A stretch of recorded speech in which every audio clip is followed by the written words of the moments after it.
Yo, guys, you must know, setting up this whole thing, damn, it's a nightmare.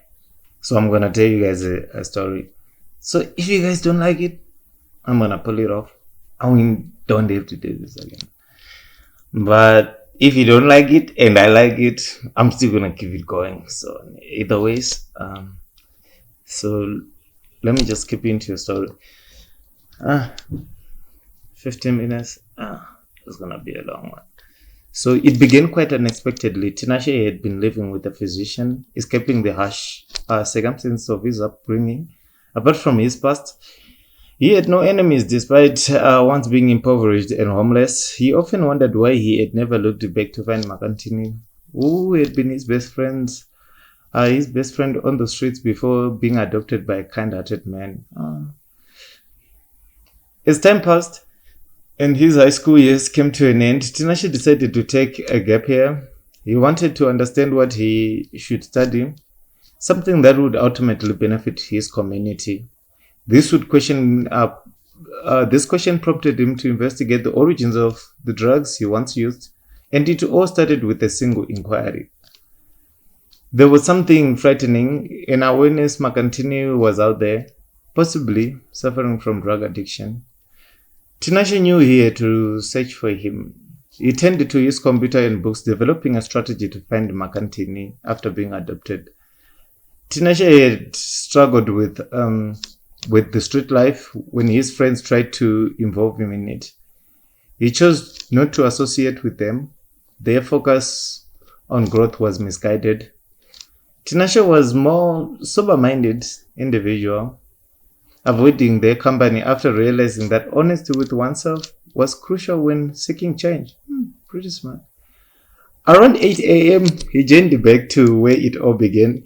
To him, blood was thicker than water, and this bond was not about sharing the same family, but rather having an unwavering trust and defending those you love. Okay. That night before, Tinashe had discussed his plan with his adoptive father over dinner. He sought permission to find Makantini and rescue him from his dire situation, hoping to learn something new in the process.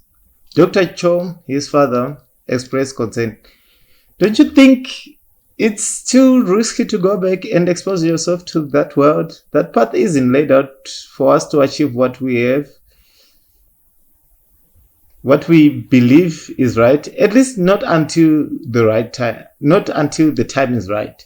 Tinashe responded, recounting an article he had read about a man who had been killed while attempting to steal diamonds. This individual was the only one who had truly frightened him. However, these experiences had been central to Tinashe's plans, even after he had received the best of what life had to offer. Tinashe still had to learn what it meant to be forthright in turning reality into something helpful. He had not yet fully grasped the anguish a parent feels when a child does not listen. Okay. Fortunately, Dr. Cho had safeguarded and guided him, and Tinashe knew that everything the doctor said would impact his thinking. It was vital to keep providing him with a direction and a model of life. Tinashe had saved enough money for over 3 years to plan his next move. He believed his friend Makantini remained trapped in a cycle of drug abuse because he had lost hope. But Tinashe refused to give up hope. He had packed his belongings and returned to a place he once called home. However, he wondered if he would find it in the same condition as when he left. Much had changed. Tinashe brought a camera and a car that Dr. Cho had purchased for him after he passed his driving test. He felt that his life had much more potential to inspire others. Okay, this is a good guy. As he sat in the car and pressed the keys to the gate, it opened and he found himself in a magnificent mansion owned by Dr. Cho, who had adopted him. On his way out, he decided to drive to the location where drugs were being distributed. He knew that those who thought it was a good business, individuals like him would come to investigate the matter at some point. It was not worth looking the other way. Life is a matter of choices, and he had made his. Once he drove out of the garage, there was no turning back until Macantino was free of drugs. If he had found Macantini in that scenario where misery was as genuine as it could be, then there was much to learn about the little they had. He thought about what shaped the mind and how to experience it. His journey would take around 6 hours if he drove at full speed, but he believed it would be better to take his time. When the narrative is given, and do we not disclose the truth? And then what is there to hide? Said an individual who had educated himself about how to achieve proper response.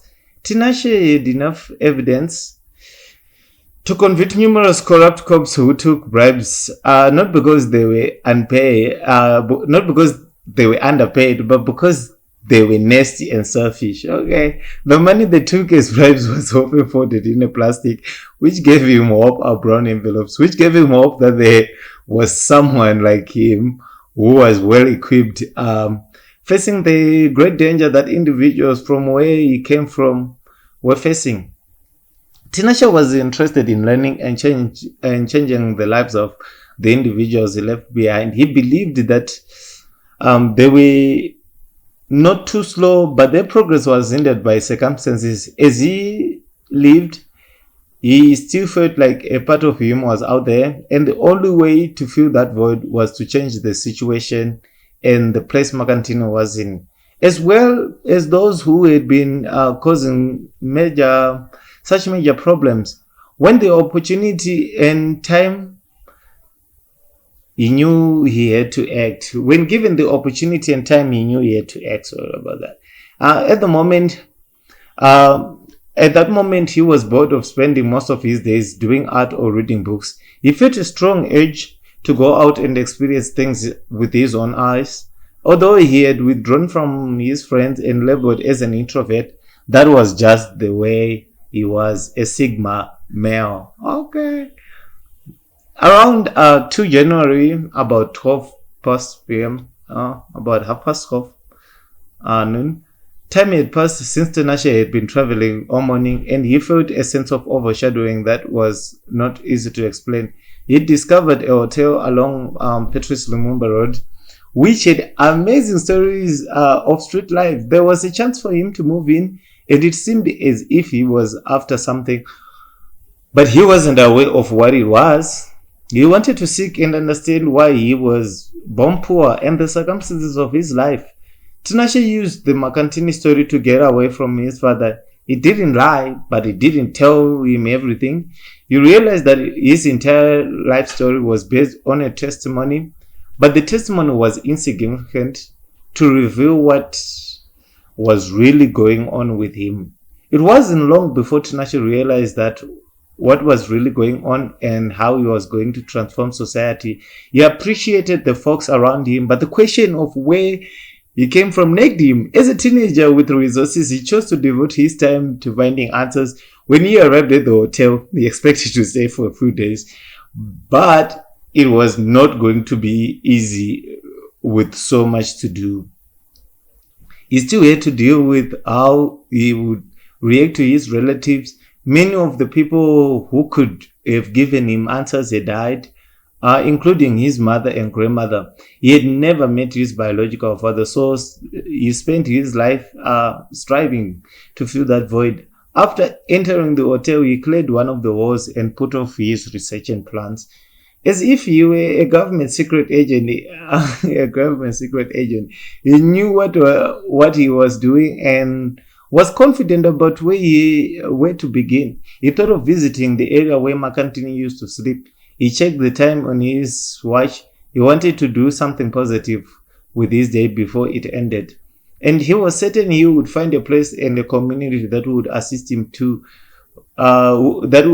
him in bringing about change in the streets he had once tried to escape. Tinashe had rarely shared his life with anyone because Dr. Cho homeschooled him and allowed him to attend private schools to develop his social skills. Every time he was in this scenario, he was not reminded of where he had come from, and the loss of identity was important to go where he wanted to go. Now that he was there, he had to figure out his next move.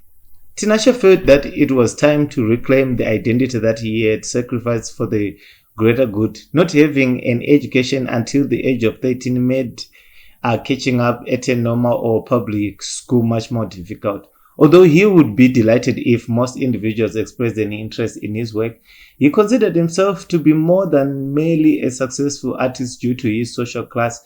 He was driving a decent car, and even though he was confident in the results he was achieving in anything he would put his mind to, it was still a challenging task. He left his house around 2 p.m. and he headed to the only area he could find, a laid-back woman sitting in the middle with a small table with tea. Okay. The individuals who were there were getting yaope. Oh, now we see the drugs. Oh, the drug from her. This was the only place he believed would be best to start without actually having to question them, without insulting them or putting himself in a horrible position that might erupt in violence. He reasoned that using money when others are silent or do not see his benefits to them is better than anything else. When he arrived there, he calmed down and he pulled himself together. He parked his 2014 AMG Mercedes-Benz car a little distance away so you wouldn't assume so they wouldn't assume he was a cop conducting an investigation, which would undoubtedly put them on the corner. But if not, he was most likely one of those guys who brought in so many narcotics for them. If he was none of the above, he would undoubtedly mean nothing to them. He folded his hand and withdrew the money from his pocket. He approached the fifth corner. The fifth corner where folks lived like animals due to drug abuse. Oh, I've seen this. That is the essence of the phrase, do not sell your soul to drugs. Yet for someone like those addicts to get out, they will need more than willpower to do it. Yep. Sometimes fighting the devil is a spiritual battle as much as a physical one. When it is the argument, it is not established, and no blame is assigned, and that is what mankind should understand about one another. Okay. But when Tinashe arrived there looking for Makantini, he was very well aware of the mindset he was approaching for questions. As much as he wanted to blend in, his clothes were too clean to be around his area. Okay, I've seen this too. Another man approached him and asked, "Hey bro, what do you want here?" The query did not come from him, but from those in charge of the establishment. They sent one of their own. His query to Tinashe sounded threatening. He entered the Hyena Denny, but how he had arrived there remained a mystery to them. "I'm looking for a guy. He is about 18, dark, probably average male height, and his name is Makantini," Tinashe replied. "Is he your friend?" The man inquired again. "Yes, he is," Tinashe said. The man then asked for him for $20. Okay, it seemed like it's going on. So that they could find a spot where they could sit and chat, and Tinashe could find his friend after. While speaking with this man, he also cautioned that